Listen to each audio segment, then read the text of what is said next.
But welcome, everyone. My name is Ken Inadomi, Yale Class of 76, Chair Emeritus of YANA, the Yale Alumni Nonprofit Alliance. We're joined by our current board chair, Rachel Littman, and I'm going to invite her to see a few remarks. But this is the monthly YANA Town Hall in which we get together. We really bring together YANA's social impact community to discuss a lot of the compelling issues that are shaping the world.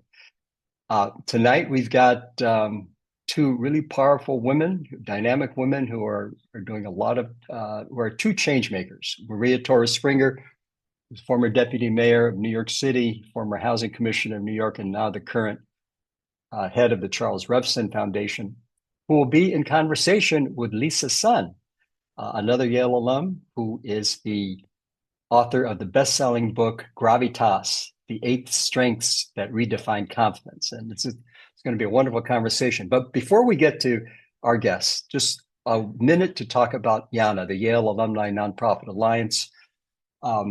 We are a nonprofit. We're going into our 15th year. It's hard to believe, but our 15th year, an organization that started way back in 2011 when a small group of alums got together and asked the question, what would happen if we could organize Yale's social impact community and then leverage that community for the greater good? Well, 15 years later, over 8,000 members, dozens of programs each year, and kind of an intergenerational circle of impact. For the younger generations, those that are just launching their careers in impact, we help provide fellowships, internships, introductions, the connections they need to advance and to start their careers. For those alums that are in the middle stages of their careers, maybe either leading nonprofits, executive directors, serving on boards or committee heads, can we help them find the resources they need, financial and human resources they need to scale impact? And then for the older alums like myself that are either retired or semi-retired, can we provide curated ways to give back, whether as board members, as advisors, as mentors? So welcome. I know there are a lot of new faces on this Zoom that are new to YANA, and just go ahead. You can find us, find our website, you can sign up, and you can get all of our flyers that announce all the different offerings that unfold in any given calendar month. I want to invite Rachel Littman, Yale Class of 91, and again, the current board chair of YANA. Rachel, you want to say a few words? Sure. Thank you, Ken. And thank you to our speakers again. And thanks for all of you for joining us. Looks like there are 38 folks online so far, and we always have people watch the program afterwards. So what you're doing now is not just going to help the folks in the room. It's going to be available forever. Yes, I have to say this is the first year where I'm filling very big shoes from Ken. I'm glad he's still around doing programs for us. But YANA is continuing into this next phase of our future. As Ken mentioned, we've got 9,000 members worldwide. We provide resources and support for folks like you who are in the nonprofit sector or want to be in the nonprofit sector to do what you do better. We don't post jobs ourselves, but we really help people, as Ken mentioned, make those connections, provide their resources, and get together in ways that really magic sparks happen and connections happen that just wouldn't have happened if we hadn't brought them together. So lots of opportunities to learn as well as to give back. I'll try to put it in the chat, but if I don't, on our website, if you look into like how to get involved or what we do, there are a couple of forms if you want to fill out more information, if you're interested in being a volunteer mentor with our nonprofits or our smaller nonprofits that need counseling advice. There's opportunities to do that. We've got some mentoring opportunities. If you're interested in joining a board, we keep track of that as well. And if you or any of your colleagues or friends have nonprofits that might need some support, we have an organizational intake form on that same page, and you can get onto our roster to be considered being a recipient of some of our mentoring services. So thank you again. I don't want to cut in any time. Thanks again for coming together, and looking forward to seeing more of you at our next program. And thanks, Ken, for hosting. Great. Okay, Rachel, thank you. All right, now I'm going to introduce Lisa, who will then introduce Maria. Lisa Sun, proud to say she's a longtime friend of YANA, a true impact player. I mentioned that she is an author of Gravitas, the 8 Strengths That Redefine Confidence. She's a national keynoter. Whenever her LinkedIn posts or any of her posts come online, I always read them. one of her philosophies, and she's also the founder and CEO of her own apparel company, Gravitas, which really helps to convert the confidence of women really from the inside out, I think is Lisa's philosophy. Um, One of her themes is to convert self-consciousness to self-confidence. And I think she exudes that as much as anyone. In fact, tonight, or when we were thinking of who tonight could be, who would have the gravitas to be in conversation with Maria, the first person that came to mind was Lisa. So, Lisa, let me pass the baton to you. Please take it away. Oh, well, that's a high bar. Let's lower the bar a little bit so I can step right over it. I will say thank you, Ken. If any of you know Ken well, you know that he walks the talk, and I am deeply grateful for his friendship over the years. So when he asks me to do something, he texts me from Mexico and says, "Will you do this?"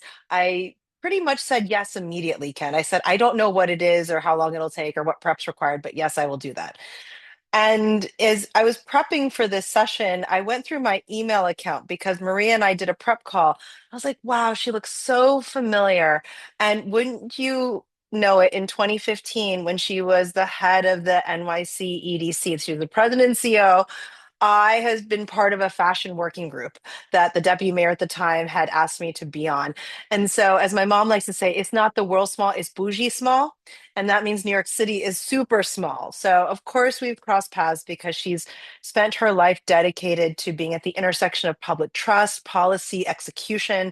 And what I think is incredible is the work she leads. That she makes decisions that shapes opportunity for millions of people.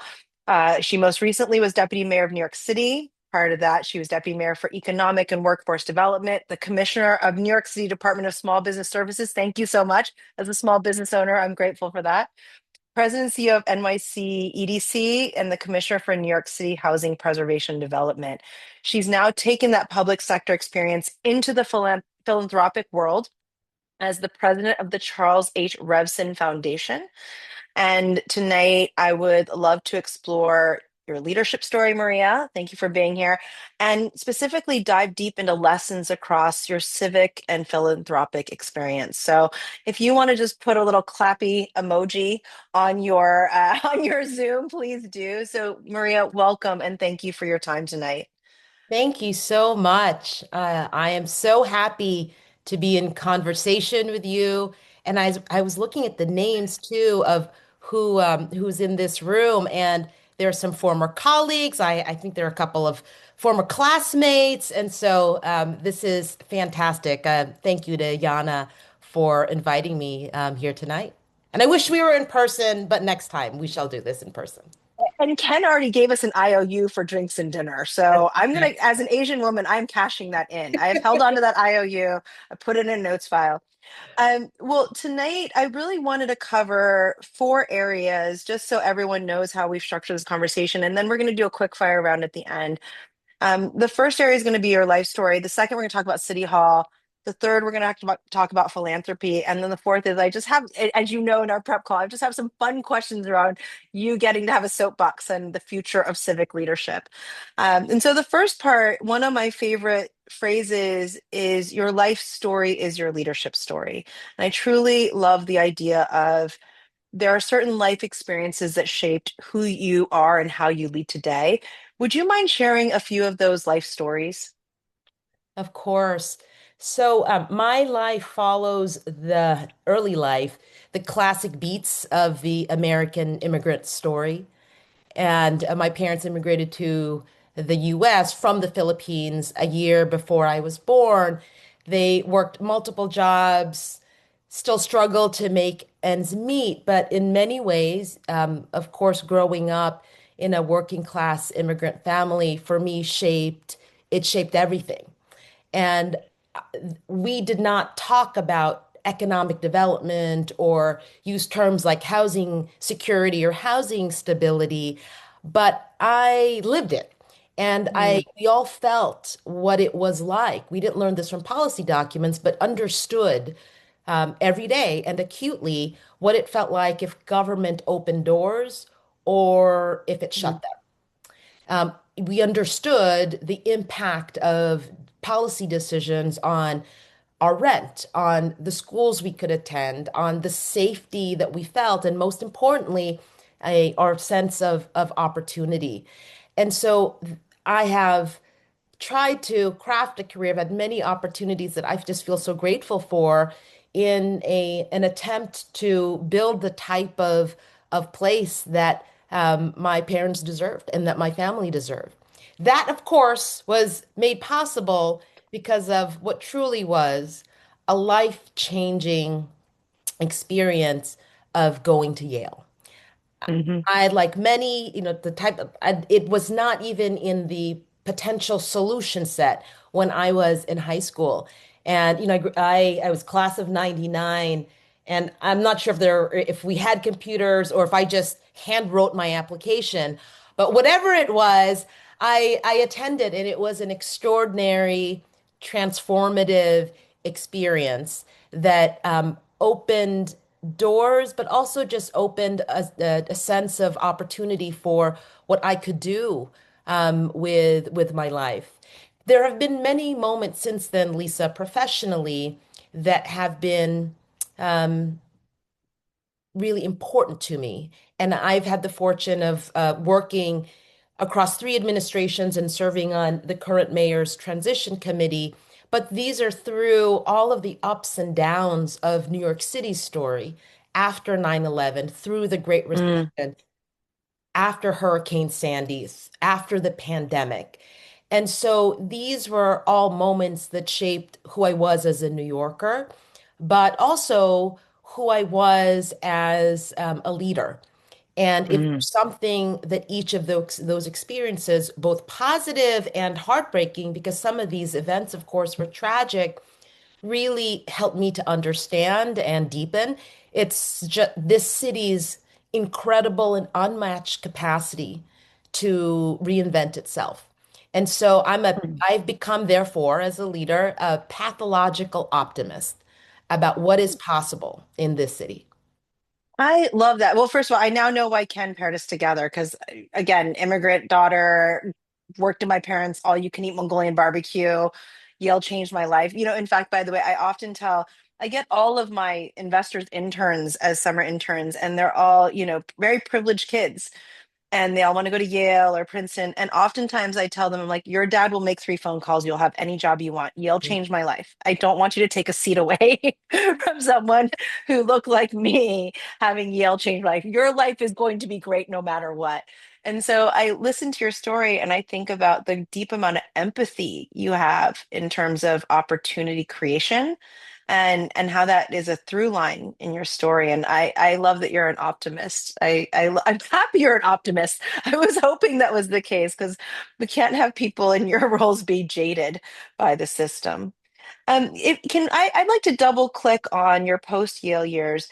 Is there a moment in your career that you can point to where you said, my leadership philosophy crystallized in that moment? Amongst all the things you just described, 9/11, hurricanes, is there a moment where you're like, this is when I can tell you I truly, all the leadership lessons came together?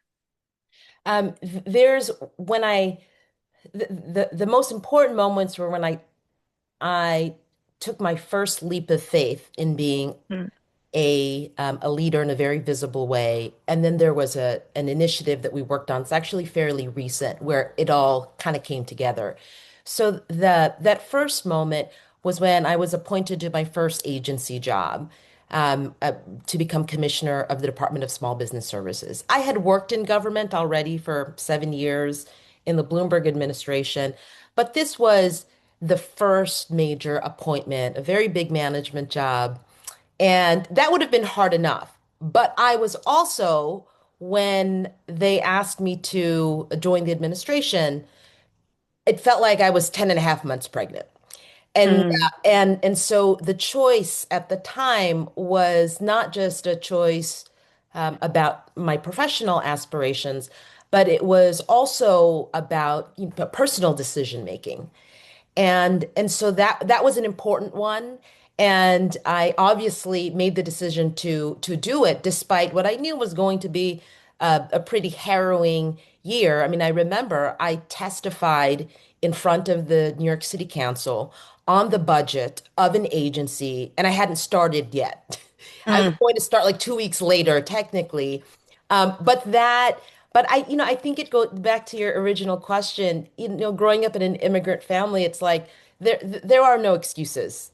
Yeah. And also what I knew, and to this day I believe, I'm never the smartest person in the room, never the most networked, but I always knew that I could outwork most people in a room.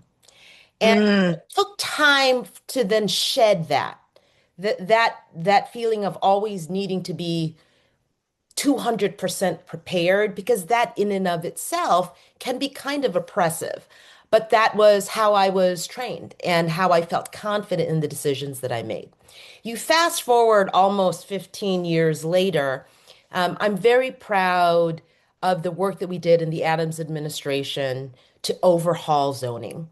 Overhaul zoning not as a technical act, but to overhaul it because we needed to very dramatically and audaciously and unapologetically make a real dent in our housing crisis. And so mm, we advanced and got through the city council, and it's getting implemented now, an initiative called the City of Yes for Housing Opportunity, which allows us to build a little bit more housing in every neighborhood, and it was the first major update in decades for our zoning code, which had become calcified, but more importantly, had excluded too many people and prevented housing from happening. And every lesson that I had learned throughout my career about policy, about programs, about coalition building, about politics, about management, about moving forward something that when you first described what you were trying to do, people laughed at. I mm. thought I tried to bring to bear, and we got it done. I mentioned this, it was a real triumph. There are many more that I can mention that were failures, and I think all of those define, shape, influence how your leadership style evolves over time, because it has to, right? It's never static. It's more a set of tools versus one particular attribute. Well, although I want to push a little bit on that, which is if I were to talk to someone on your team and I asked them sort of what's Maria's hallmark signature leadership move? Like what's her power move? What would someone on your team tell me? This is a very Maria thing to do. Yeah, no, two things. Setting a moonshot, but I would distinguish from a pipe dream. I'm not in the business of designing pipe dreams, but a real moonshot where everyone feels a little bit queasy when we start, Hmm. but that it and following that with what I've called and what I've tried to train everyone who I've worked with, what I've called maniacal execution. The Ooh. hardest thing in government is walking a straight line through an initiative's completion because of the politics, the budget, the external environment changes, the drama, the tabloids, all of it. And so walking a straight line requires a level of discipline and little maniacal execution. I had countdown clocks on most things, important things that we worked on to keep everyone focused. And so those two working in those two gears of setting real moonshots, but not just hoping that that they would get accomplished and reach, but following up with the type of execution that's needed. I would think they would say on my best weeks were how I tried to move in the world. Okay, I'm gonna code name your book M&M, Moonshots and Maniacal Execution. I like that as a working title for your memoir. Um, One of the things I want to go back to that you talked about is failure. And you sort of talked about this great success that you had with zoning. Um, can you backtrack what failures may have gotten you there? Was there like, we had to fail here and here? I think of scientists, they always say we actually want experiments to fail because then we can figure out why they did. If they always succeed, it's like a black box. Like you can't reverse engineer why it worked.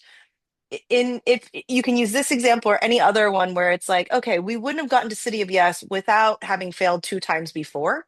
Like, can you talk about some of your biggest failures? Yeah. Um, so the City of Yes is actually a great example of something that happened because the timing was right and after a long arc of housing policies, both that have worked and haven't worked. If we tried to do a citywide zoning um, reform 10 years ago, in the de Blasio administration, it would have failed Mm, because the political environment wasn't ready. There was still a sufficient amount of supply skepticism, for example, and many different projects, some that did not make it through the public approval process and or visible. And you saw that in the news, but many more that never made the news because they never got out of the gate mm, because council members would say before they even started, this has no chance of succeeding. So those are kind of the unseen failures, but I saw them, I felt them. More importantly, New Yorkers all felt them. That kind of the accumulation of not doing enough to build more housing what everyone felt in terms of rising rents, displacement, street homelessness, landlords being having more leverage in the tenant landlord relationship, et cetera. And so that those failures made us more attuned to growing the tent, having an inside game of all the policy, all of the technical work, and the outside game of this cannot just be mm, the mission of housers or even just housing advocates. And so that the outside game changed. And mm, now everyone was a houser or more, enough people. Um, mm, Average New Yorkers who are not policy wonks, businesses, cultural institutions, clergy, labor, everyone said we had to do something. So in that, the timing, its time had come for rent burdened New Yorkers. It's still too late, but now we have more tools to make a big dent. And my hope is that we can continue to learn from that triumph and everything that's happened in the past to keep going. And did I guess I'm less familiar with the structure of city government. I think of there's turnover at the top in terms of the mayor. Is it common to have a career like yours where you would cut across multiple administrations? Because I imagine that institutional knowledge of the repeat failures gets you to the yes, the city of yes. Is it common to have a career like yours that would cut across a few administrations like this? I've worked with many public servants who have been in roles and increasingly important roles through multiple administrations. Okay. I'd say it is fairly rare at the most senior level and agency head, certainly deputy mayor, to have worked across four administrations. And that is, I think, what that reveals is a part of the structural challenge Mm, is these systems that we need to fix, they take a while. They mm, don't honor election cycles. And so because a lot of government is driven by election cycles, and then you have too much of reinventing the wheel or someone doing their mm, new shiny bauble, which is why it's really important. And I'm really heartened to see that there are a lot of um, incumbent public servants or returning public servants in the new Mamdani administration, that continuity is important so that you mm, can mind those lessons, so you don't have to reinvent the wheel mm. and you can keep pushing on the changes that just necessarily take more than 1 year, even one mayoral term. I imagine that's a balance too, because you want the wedge of the election and you still need the continuity of building something over time.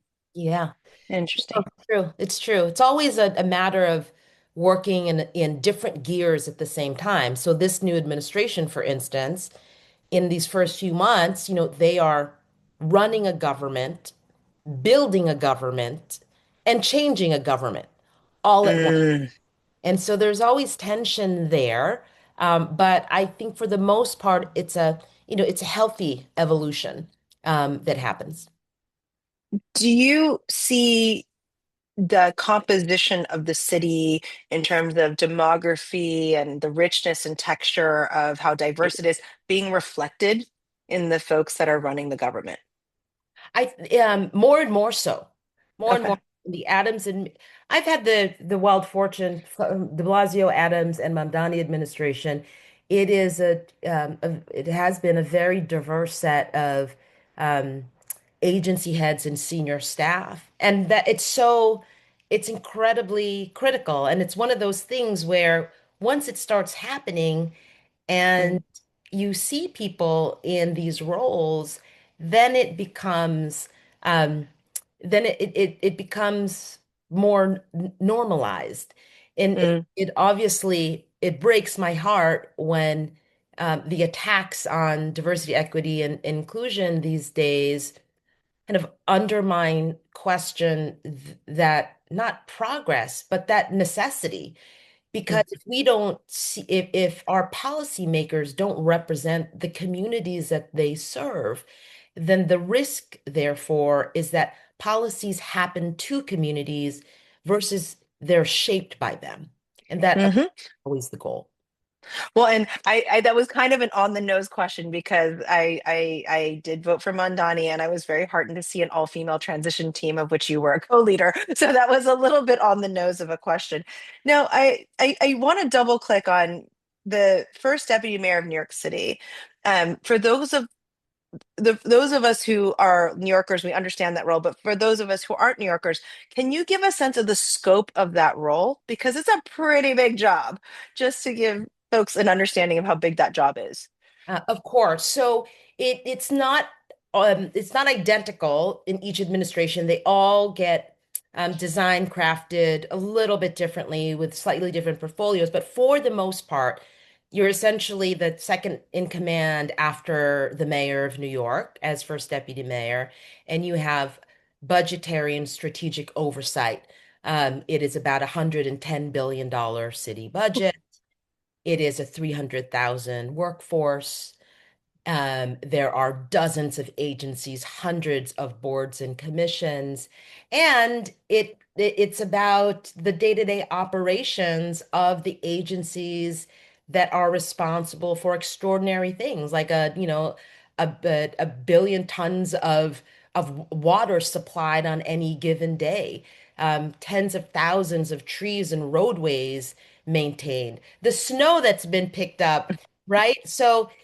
Um, it's a vast bureaucracy, and as first deputy mayor, you get to work with amazing deputy mayors, amazing agency heads who wake up every day, um, really serving New Yorkers. It doesn't mean it's perfect. It doesn't mean it's easy. It doesn't mean that there isn't a lot more work to do to both make those programs and services better and to improve government more generally. But it's been really the privilege of my life to stand shoulder to shoulder with incredible public servants across many tours in government. Okay, that's a really big job. Like, did you sleep, Maria? I mean, I have some serious questions to ask, but were you always on?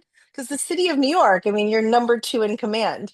That's Yeah, it's the city simultaneously like I marvel at it and it like brings you to your knees. I mean, just look at the decision about whether to open schools. yeah. Half New York parents are super happy. The other half they're really pissed. Uh, And that yeah. is always the case with any policy, any decision that's made in government. So they were, it took, it entails a fair amount of personal sacrifice for sure. But I love this city. I'm raising my two daughters in this city. It has given me so many gifts. And Mm, I think that New York City, when we talk about, this country, when we talk about the American dream, I think New York is the purest distillation Mm. that dream of that possibility.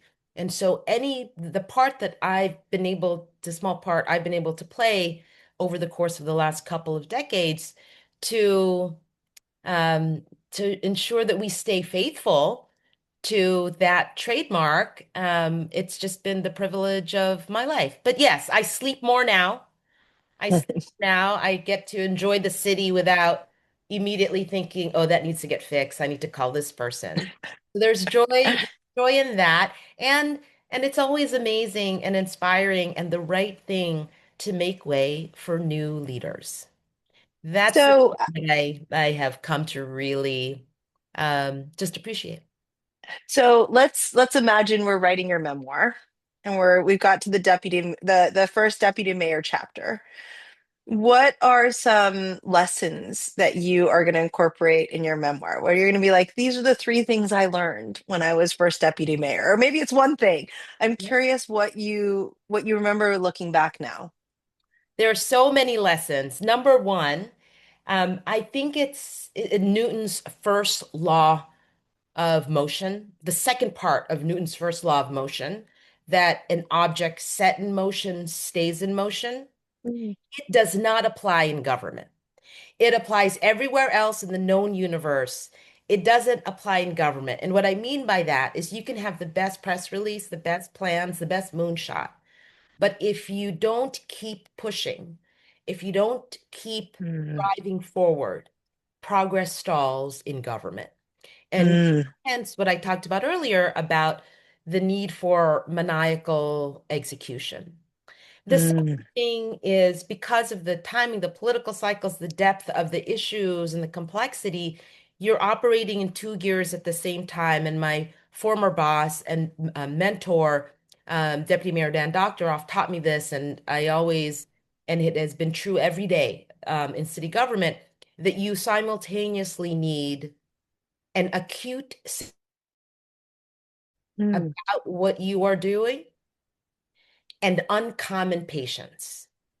If Huh. you just operate in one gear, like just urgent, everything's urgent all the time, then you don't accomplish as much. And certainly if you are just patient and you're just waiting for things to happen, then progress is also delayed. So having those working in those two gears at the same time, really imperative in terms of getting the important things done in government. And then finally, what I'd say that I learned is that leadership, the saying leadership is not a marathon or a sprint, it's a relay. I Mm. really found that to be true. When you step into a role in government, you inherit a long arc of either the history on that policy or an agency's history. And what your job is, what your responsibility is to kind of take that baton at that moment Mm. with all of the tools and political capital, whatever it is that you inherit, good and bad, and you take it as far, you cover as much ground as you possibly can. Mm. Try not to drop it, and then you hand it off to the next person, and you hand it off with as much humility and hope as you possibly can because you've been in those shoes and you know it's really freaking hard to do a lot of these jobs. Mm. Wow. I love that. And I almost wonder if like two and three are related too. I was thinking of Indra Nooyi, who's also a Yaley, when she talks about PepsiCo, she says, like, I'm pushing all the time, but I realize that I'll only be here for 7 years. And the decisions I make have to set up this company for the next 50 to 100 years. And so it's interesting. I love this dichotomy of like, I'm always pushing, it's urgency, but there's a patience to it because you know that there's decisions that you're making that the butterfly effect may not even happen Mm, until two more administrations in the future. mm. Um, I think that's working to build systems to drive change that will outlast you, that you mm, never see mm, is so important. And it's hard both because of how election cycles and news cycles work, but it can also be hard personally. Um, But those are the types of investments because I benefited from them when I inherited a role from someone, and by the time I was in the role, you got to announce something that took years to bring to Mm. fruition, and that will be the same going forward. But that's the job, and that's where the more enduring change happens. And that was one of the questions in our prep call that I was most interested in asking you. So I love that you described it as a relay, because one of the questions I remember giving you was, what did you kind of leave on your desk that you're kind of bummed that you didn't get to see through? That it's just like the work is not done yet, but I'm not the one that gets to do it. Like, what did you leave on your desk when you walked out that you're like, I hope New York City does this? Oh, there's I've two thoughts immediately came to mind. One is a project, and the other is just a kind of a continued push on housing. But on the Brooklyn waterfront, in Red Hook, there is a project that the Red Hook piers, Pier 7 through 12, a complicated ownership between the Port Authority, the City of New York. It was one of the first projects I worked on when I started in the Bloomberg administration, and many plans to re-envision it at the time. And it didn't work. I remember kind of getting yelled at many times as a young policy analyst on that project. And and I had this list of when I if I come back as deputy mayor, there are projects that I want to um, resuscitate and see if they can move forward. And so in my time in the Adams administration, we negotiated a deal with the Port Authority for those piers, for that land to come back into city ownership so that we can build Mm, a modern port. We can build thousands of units of housing. We can build mm, open space, and we can be better stewards of it. And I'm saying that because the Port Authority is a bad steward. It's just not in their, they would say themselves yeah. that this is not a big asset. And so but that project still needs to get through a big state approval process, still needs to get financed, still needs to get built. And so that one, I wish I had been able to take the baton further because it's kind of haunted me throughout Mm, career in government. And then finally, I'd say, the work on housing is not done. And I do yeah. fear, of course, because we're still in a housing crisis, I do fear that there might be in some circles fatigue on Mm, tackling the housing crisis, on increasing housing supply. And mm, because it takes so much political will and regulatory imagination to make a real dent in housing, that fatigue can be disastrous. And so, what I know is if I were still and I have full confidence in the leaders today in the housing space, but that one, on that issue, I do sometimes have FOMO about being able to still be in it and help drive yeah. continued progress there. Well, as a New Yorker for the last 17 years, I'm really bummed you're not still there, but let's talk about what you do now. Well, but Yeah. I'm also really happy to know that someone like you was pulling the strings in the background of almost my almost 2 decades of being a New Yorker. Um, and so fascinated by it. I do want to go to that dinner, Ken, so I can ask Maria all the questions and convince her to write her memoir. Um, uh, let's talk about philanthropy now. So you've done this incredible job getting all the way to number two in New York City government. What what makes you shift to philanthropy? And talk about the Charles H. Revson Foundation and how did this opportunity come to you? And just curious about that pivot. Yes. So this is Maybe you actually needed to nap more, Maria. no. I'm worried you might have needed a nap. Yeah. Too. No, I did have a few months of rest. This is Okay. being at the Revson Foundation is actually my second tour in philanthropy. In Mm, between the de Blasio administration and the Adams administration, I spent 3 years at the Ford Foundation as vice president for U.S. programs. So I had the great fortune of overseeing Ford's domestic grant making. And so after my last stint in government, I've always had both great respect for philanthropy and also a sense of what's possible. And the Revson Foundation has provided a real opportunity, a platform to do a lot of things that I really care about. They're focused mostly in New York, with also giving in Israel, focused on civic engagement, education, urban affairs, um, scientific knowledge, and Jewish life. And so I recently converted to Judaism as well. And so it became a really interesting way to combine a lot of things that I cared about and levers that I had was starting to really learn how to pull. And I'm so fortunate that I get to be here in this role. And what I'd say is I also come to the role with a healthy, I want to say skepticism, but with, a healthy perspective on the potential and perils of philanthropy. Hmm. Philanthropy does its best work. It can do a lot of things that other sectors can't do or won't do. And I saw that at Ford. I know that from the work at Revson. And that's take risks, to be the type of early partner, to be the type of enduring partner, to support leaders, not just the programs, and to help bridge sectors. Like when it does its best work, it can do all of that.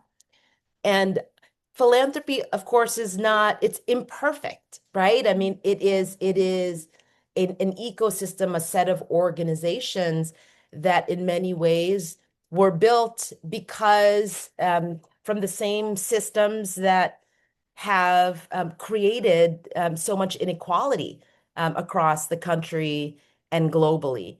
And it Hmm. itself practices short-termerism too often in how it invests. And it can't be a substitute for government. But what I'm Hmm. hoping is that that balanced view, both of its potential and its perils, allows me in this role to support ideas and institutions that are critical for New York, critical for democracy. And I feel wildly, wildly fortunate to be able to do it at this stage.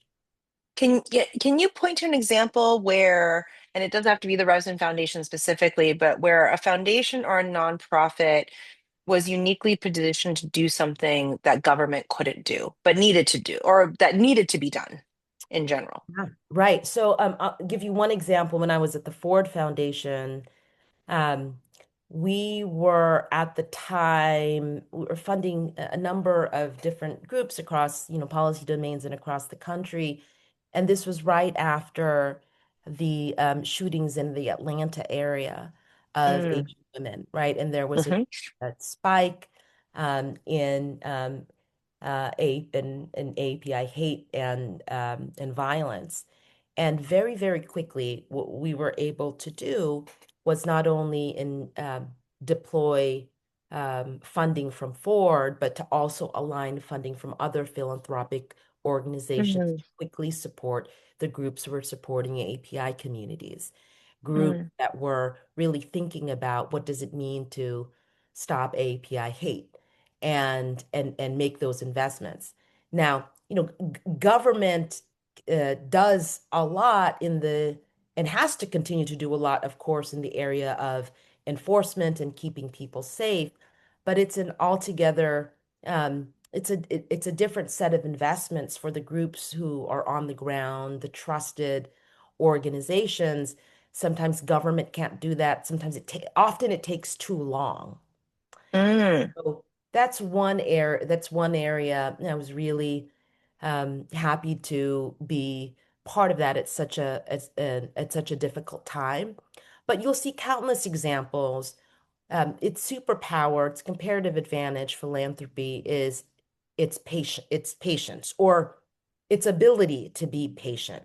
So Mm. you can invest in changes that you're not going to really see potentially the outcomes in a year, but if you stick with it, because that's how long change takes, Mm. and growing movements in ensuring that communities Mm, are well supported, then you can, when philanthropy does that and does that strategically, it can make a real difference. And I've seen that time and again.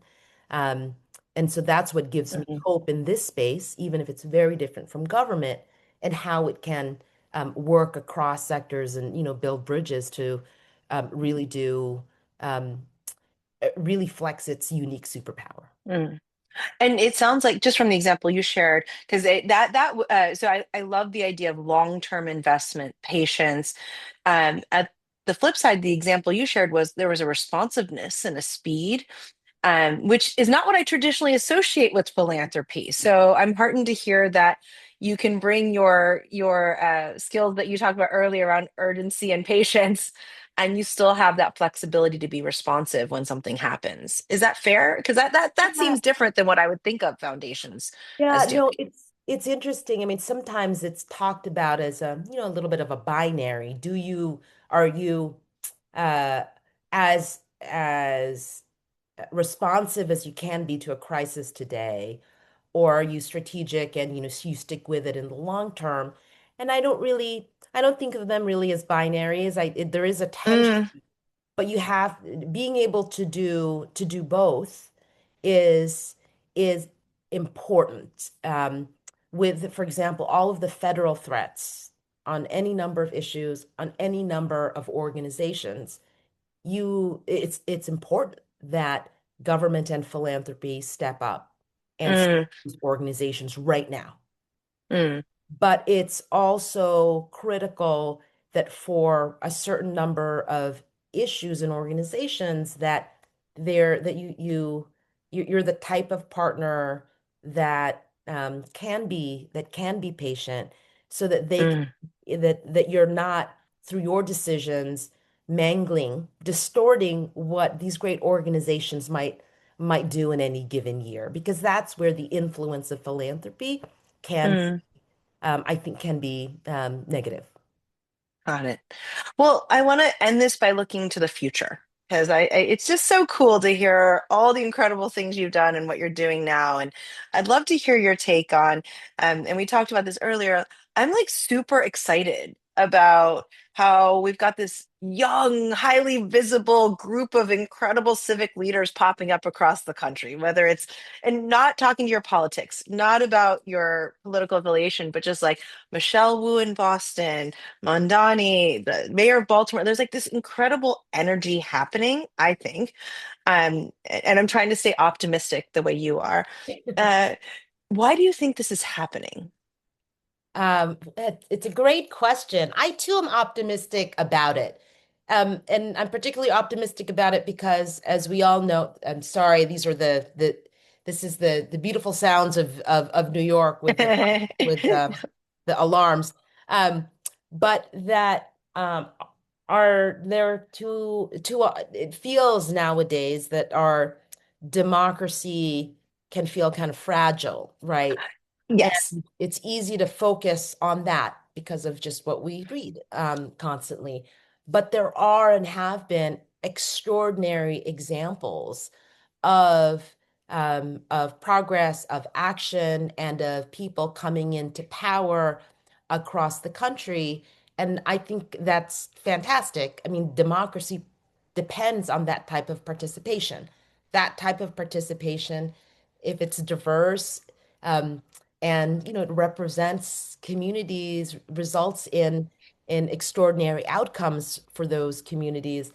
And I think partly it's that, whether it's younger people or people of color or those who have been so skeptical and detached from political systems, they of course um, experience issues of affordability or climate change or economic insecurity, inequality very differently. They have experienced it differently.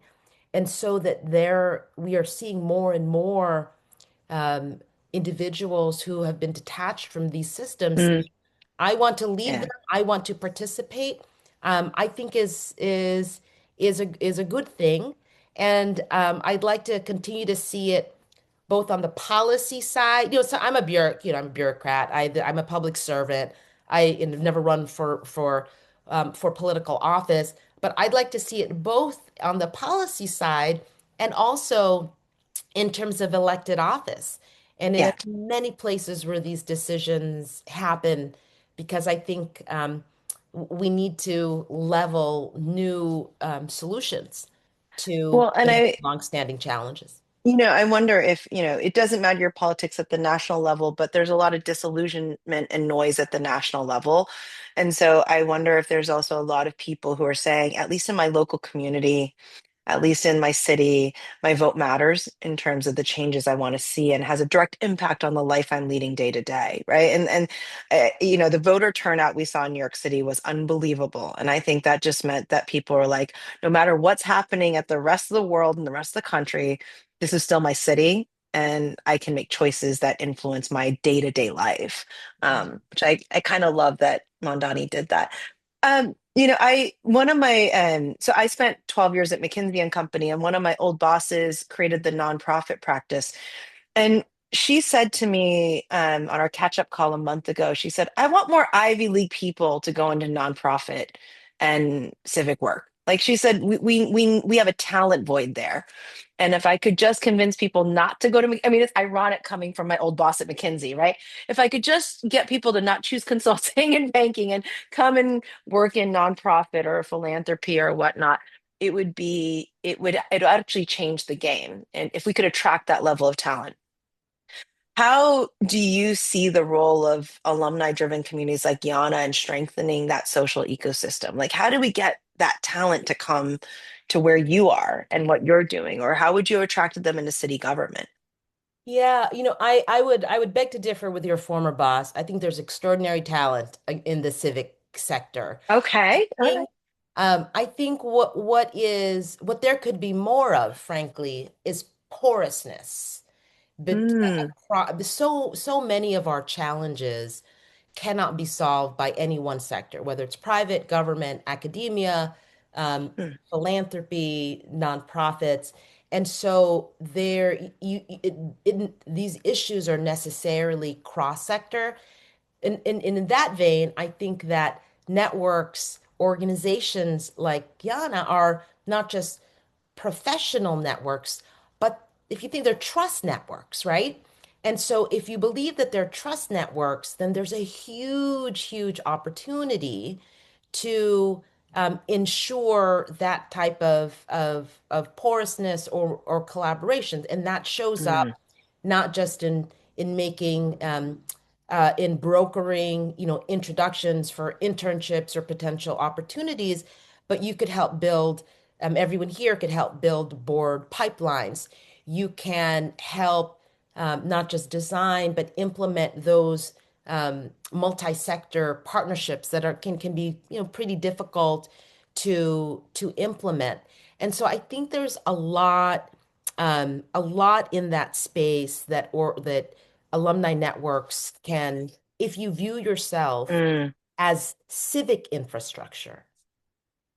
And I think you already do, and therefore there's a whole world of opportunity if you view your role in that vein. And I know that's Mm, part of the DNA, but if you're it's um, mm. about, connecting and supporting alums in helping advance careers, but it is as much about shaping and nourishing and strengthening civic life in New York or in the cities people are. Yeah. And I think the work could really deepen and take off. I like the idea of porousness. It's almost like a neural network, right? Or the hive mind and people making those connections. All right, I'm going to close out with the quick fire round because I think we're coming up on time. And I know you saw these in advance, so I'll tick through them pretty quickly. What's a leadership trait that matters more than people realize? Kindness. Oh, that's my favorite one. Yes, we all need to be kind, like genuinely kinder. Okay. Yeah, which I What's a, distinguish from niceness. It's not just about yes. being nice. It's just like Mhm. genuinely kind. Yeah, I Um, think Trevor Noah said that. He was like, yeah. nice people are polite, kind people want to help you. They're Yeah. like generous, right?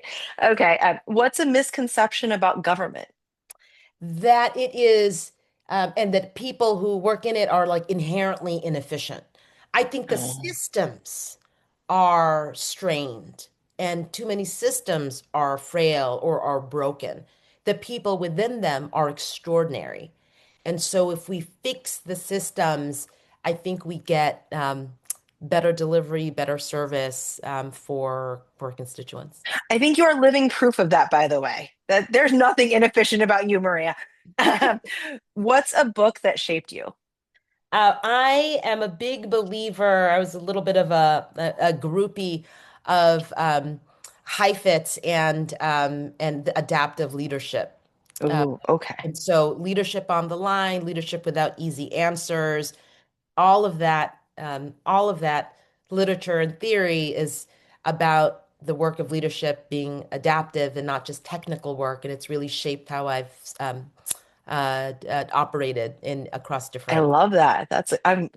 Uh, what's the hardest part of public service? Choosing between imperfect options. Oh, damn. We didn't even get That's into it. that tonight. Yeah, no, there's a lot to talk about, but you rarely get clean choices in government. And so that is hard. And what I learned to do, because you don't get clean choices, you have to make a decision, you make the best one that you can make, is then to agonize less about whether you Mm, made the right decision and just agonize more that that decision turns out to be right. And mm, so, and that is it. I would like to think that decisions are easy, but of course they're not. They implicate a lot of mm. people, and a lot of these are long-standing challenges. We could have had a master class just about that one quick fire question, FYI. I see people nodding, like just the idea of agonize less and agonize more about having it turn out to be right. And last question, what's the most hopeful signal you see right now?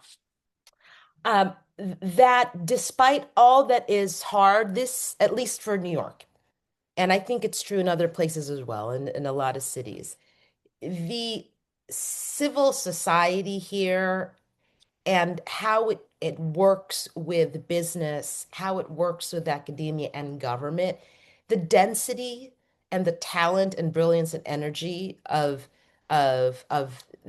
civil society in New York is it's just extraordinary. It is unmatched. And even if we disagree on ideology and people and organizations might disagree on policy, at least in New York, people believe in New York. Yeah, The idea of New York is one that continues to be powerful, and I think that is going to ensure that we keep pushing, and that it's this type of mm, city that is deserving of the 8.5 people who, despite all the inconveniences, continue to call this amazing city home. I love that, especially in the lens of insularity, polarization, all the things we're facing. There has to be a common theme. And I think we saw that during the pandemic, that New Yorkers were kind despite our differences. Well, I am really excited and honored that Ken invited me to moderate this talk, Maria, because I you have a new fangirl. I will be fangirling you all over the socials. And specifically, I'm really grateful that you shared your insights. I'm going to take home and share with my team about moonshots and maniacal execution as well as urgency and uncommon patience. I think the dichotomy of those concepts are really something that all of us can take away. So thank you, and I can't wait to meet you again in person. I'm going to turn it back over to Rachel and Ken to finish us up. Well, Lisa, thank you for creating, and to Maria for just the scintillating conversation, and Lisa for your skill in really advancing it. Um, Maria, I took a lot of notes. I mean, here I am. I thought I was a seasoned leader, but took a lot of notes. You gave a really wonderful perspective on leadership and an impact. Rachel, you want to close out? Sure. Maria and Lisa, thank you so much. That was a really inspiring, amazing talk. And I think we'd love to have a master class in any one of the questions that you posed. So TBD. Thank you everyone for attending. I hope we see you all again in future programs next month. Hopefully we'll be live at the Yale Club. Yes, Ken? Yes. Excellent. Thank you for joining us. Have a wonderful, safe, be careful with all that snow. And we'll hopefully see you at our future program. And any questions or ever, you can always, Ken is reachable, and you can always reach me, Rachel at elnonprofitalliance.org. We'd love to get you more involved. And thanks for joining us this evening.